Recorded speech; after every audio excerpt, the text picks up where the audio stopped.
Hello everyone, my name is Ansh and today we'll be covering consumer surplus, producer surplus and deadweight loss. For the purposes of this video, you need to have at least a brief understanding of supply and demand, for which it would be useful to refer to my videos titled Law of Supply and Law of Demand. And also, just to enhance your understanding and to understand these concepts in much more detail, you will need to know the concept of marginal utility, which I've covered in much more detail in my paradox of value video. And also you have to have a brief understanding of what the market's equilibrium is, which I've also covered in my video titled The Market's Equilibrium. You can understand this video without knowing exactly what the market's equilibrium is, but of course it's ideal to know what it is. So if you have any questions, even after my video, you can ask them in the comment section or research them further. So let's start with a graph. On the y-axis here we have price per pencil in pence, and we've got the values from here we have 0, here we have 0, and we have it up to 140 pence, and quantity of pencils sold in a year in thousands. So we have 0 here up to 6 and 6,000 at the right hand side of the x-axis. Previously, you may have understood the concept of supply and demand by thinking that whatever the price is set at, the quantity follows. Hence, if the company first decides to price their pencils at 60 pence, we don't know exactly how the graph will be yet, but say the corresponding quantity demanded for that is 4,000. That's how it all works out, and price drives the quantity. But you need to also be able to look at it in another way. There is no necessarily wrong or right way to look at this, but you also need to be able to understand that the quantity can drive the price. So say the firm, whatever they're selling pencils in this case, wanted to sell 4,000 pencils, they would have to price it at the corresponding price at which 400 pencils in a year would be demanded, and say that was, for example, 60 pence. So we can just plot that point here. With the idea we've taken of the quantity driving the price, why would they set a certain quantity that they want to be bought in a year? They need to take into account that which price will people pay for that certain quantity. To better explain this, you could think of it as, if I wanted to sell 4,000 pencils, the 4,000th customer, would he be willing to pay that 60 pence? If not, assuming it goes in order from the customer who wants to pay the most at this side of the graph, the first customer from the customer who wants to pay the least, if he wants to get that 4,000th customer to buy the pencil, he would have to price the product at what that 4,000th customer would be willing to pay. And this is determined by how much benefit that person would get out of that product, or how much utility, how useful the product is to him. And hence, a demand curve can also be viewed as a marginal benefit curve. The marginal benefit of each customer, how much is the demand curve, since it represents their benefit from the product. And we'll just plot a standard demand curve here. We'll make it linear, just for the purposes of easier explanation.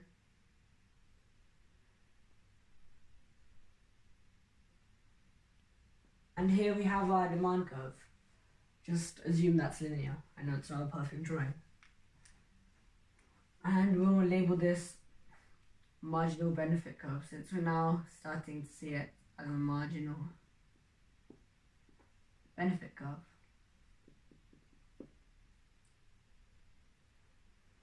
And say the firm, using our previous example, wanted to get this much quantity bought, 4,000 pencils.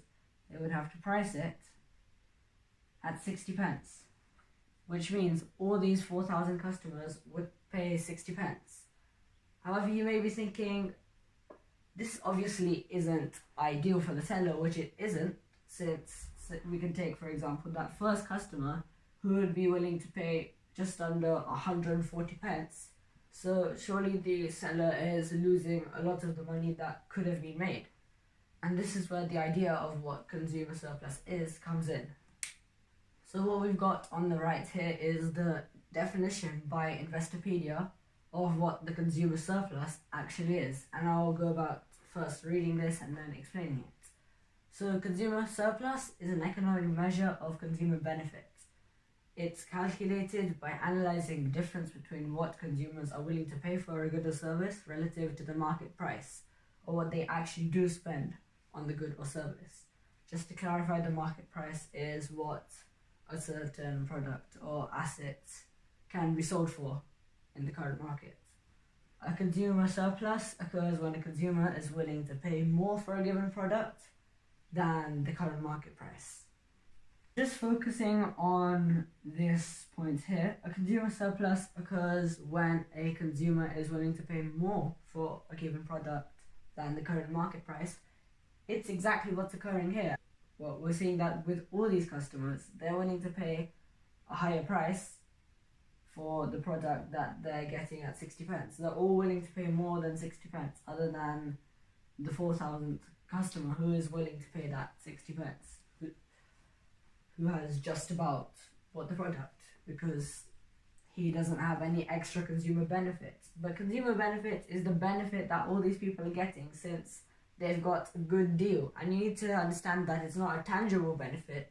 It's not like they're actually getting 80p per pencil they buy, which wouldn't make any sense because that would mean they're paying essentially minus 20p, but that's separate. They're not getting any tangible benefit back. It's just that they're getting a good deal. And this good deal is what the consumer benefit is. The benefit is the difference between what they're willing to pay for that good or service relative to the market price, or what they actually do pay for the good or service, which is 60 pence. And the way to calculate this consumer surplus is you can take an average of how much the first 1,000 were willing to pay, and they got this much consumer surplus. Then the next 1,000, then taking an average of what the next 1,000 were willing to pay, the between 1,000 and 2,000, take an average of here, and that's how much consumer surplus they're getting, extra consumer surplus. Here there's this much extra consumer surplus, and here there's this much extra consumer surplus. And well, this is the consumer surplus, but here we've just taken an average of each 1,000 customers. So of course, the thinner you make the rectangles, you can make the rectangles like this, splitting them each up into 4, etc., the more accurate picture you get of the consumer surplus. And the most accurate picture you can get of the consumer surplus is if you split each of these blocks of 1,000 into 1,000 rectangles, so that you get this consumer surplus for each customer, each of the 4,000 customers. And then you have essentially rectangles that are so thin that I can't draw them with the thickness of this pen, but you have an exact representation of what the consumer surplus is, because you have the consumer surplus and the difference between the price paid and the price they were willing to pay of each of the 4,000 customers. And hence what the consumer surplus exactly is the area above the price that's actually paid and below the marginal benefit curve, or the benefit that they were getting, or what they were actually willing to pay. So this here would be the consumer surplus. This area here, which we can quickly calculate, is half base times height, which is half times 4,000 times 60 times 80, which is 40 here, cancelling out the 80 and 20, cancelling the 80 and 20, leaving 40 here, making it 160,000. And that's a number that we can put to the area of this triangle. And this triangle represents this consumer surplus. And even if it was a linear demand curve, just for example, something like this, and this was the price, still 60 pence, then this area here would be the consumer surplus. This is the area above what they actually do pay, below what they are willing to pay. Earlier we talked about consumer surplus not being a tangible surplus, but the thing is, it's still a valuable surplus. They're getting a good deal. And since they're getting good deals, there's going to be more spending.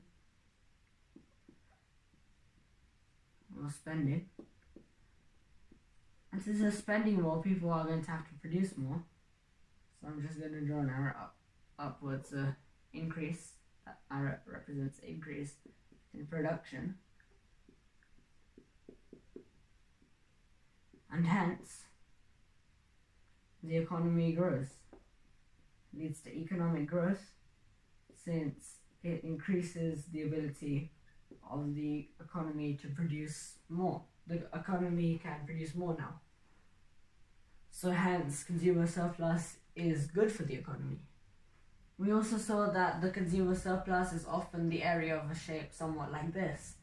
And you can see that the consumer surplus for each individual incrementally is declining. And this is declining consumer surplus. And you might wonder, why is it declining? It's due to the fact that each incremental customer is receiving less benefits, and hence the product is less useful to them.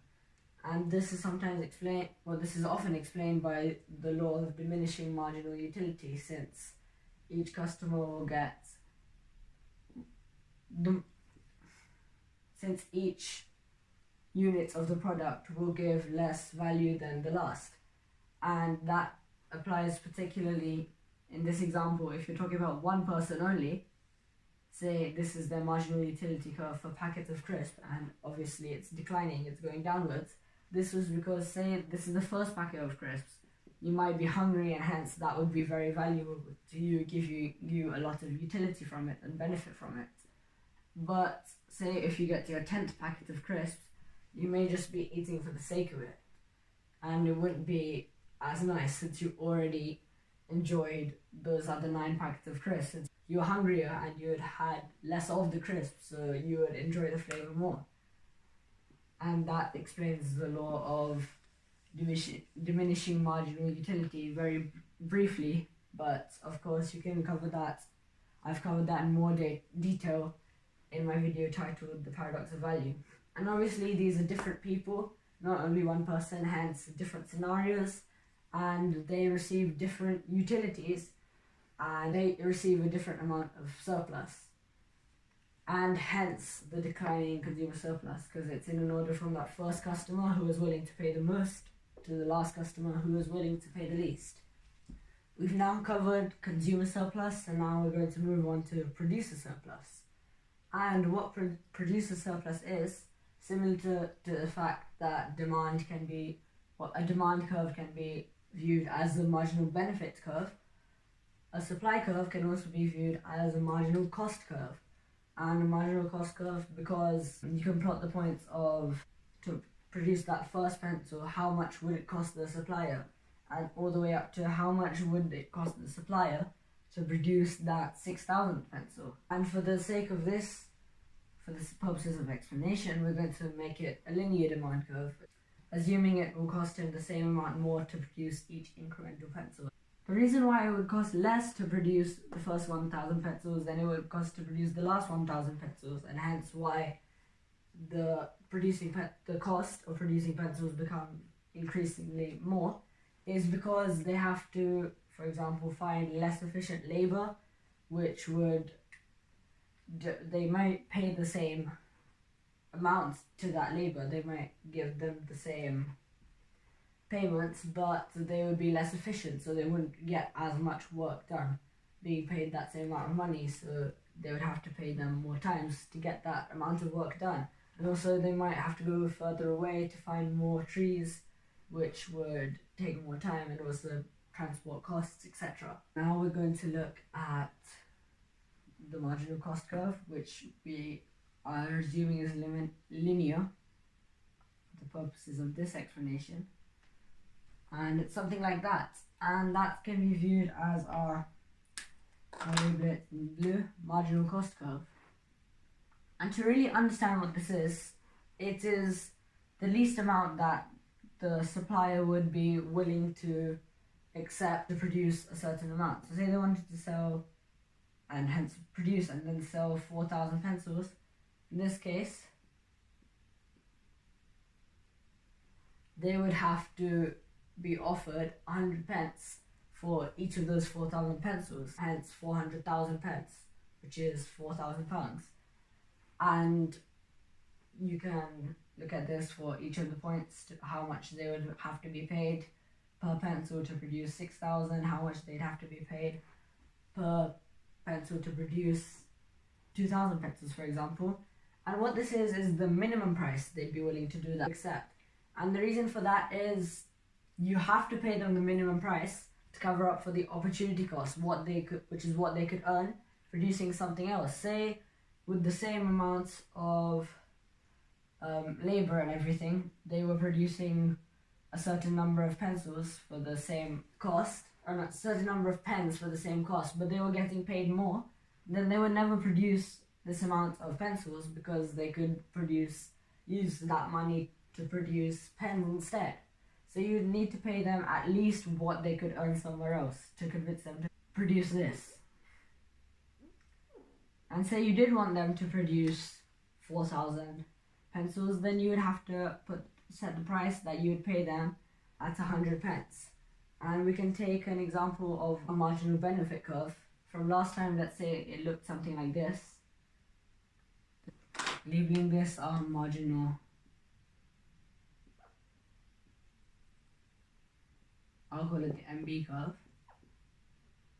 So this is our demand/marginal benefit curve, and what we can see now is all this area, the consumers would be willing to pay more, and this is the price. So we've covered this before, and this would be the consumer surplus.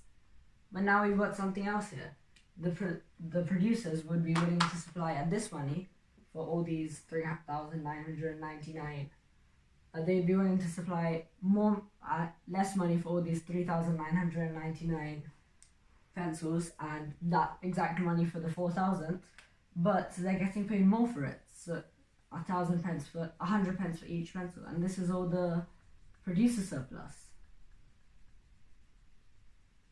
And producer surplus is hence the excess value that the producer receives for producing that much. They would be willing to produce it at this much and receive this much value from it, but they're receiving excess value since they're being paid more than the minimum at which they'd be able to produce it. And hence, since we can calculate the area for this to find the consumer surplus, we can calculate the area for this to find this triangle here to find the producer surplus. And the area of this triangle would be height of 80, base of 4,000, so half base times height is half times 80 times 4,000, which is 40, and 1, which is 160,000, which was the same as what we got before, coincidentally. We've pretty much covered what producer surplus is, so just to summarize and to solidify your understanding, here is the definition from Investopedia. Producer surplus is the difference between how much of a good the producer is willing to supply versus how much to receive in trade. And the difference of surplus amounts is the benefit the producer receives from selling the goods in the market, which is if the market price is more than what the minimum price at which they were willing to produce the pencils, then there would be a difference and hence a surplus. A producer surplus is generated by market prices in excess of the lowest price producers would otherwise be willing to accept for their goods, which is what I just said. I hope you enjoyed this video. Please like and subscribe if you did, And please watch my other videos as well, both on this channel and on my other channel, which is Anch J Mathematics. And I hope you enjoy them as well.